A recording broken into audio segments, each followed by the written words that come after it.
In June 1972, a woman appeared in Cedar Sinai Hospital in nothing but a white, blood-covered gown. Now this in itself would not be too surprising, as people often have accidents nearby and come to the nearest hospital for medical attention. But there were two things that caused people who saw her to vomit and flee in terror. The first thing, that she wasn't exactly human. She resembled something close to a mannequin, but had the dexterity and fluidity of a normal human being. Her face was flawless as mannequins, devoid of eyebrows and smeared in makeup. There was a kitten clamped in her jaws, so unnaturally tight that no teeth could be seen, and the blood was still squirting out over her gown and onto the floor. She then pulled it out of her mouth, tossed it aside, and collapsed.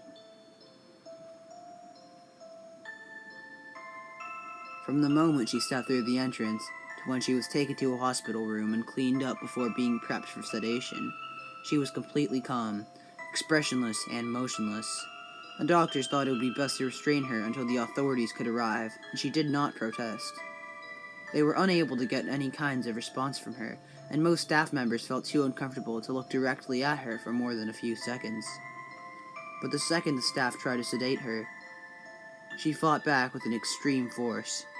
Two members of staff had to hold her down as her body rose up on the bed with that same blank expression.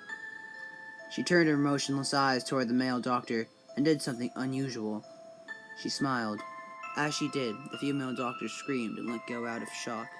In the woman's mouth were not human teeth, but long, sharp spikes, too long for her mouth to close fully without causing any damage. The male doctor stared at her for a moment before asking, "What in the hell are you?" She cracked her neck down to her shoulder to observe him, still smiling. There was a long pause. Security had been alerted, and they could be heard coming down the hallway.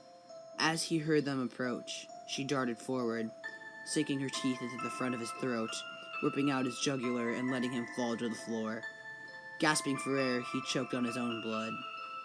She stood up and leaned over him, her face coming dangerously close to his, as the life faded from his eyes.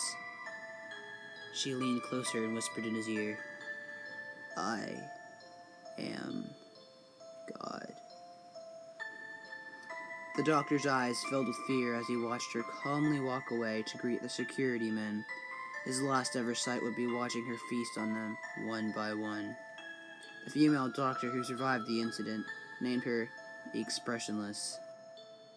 There was never a sighting of her again.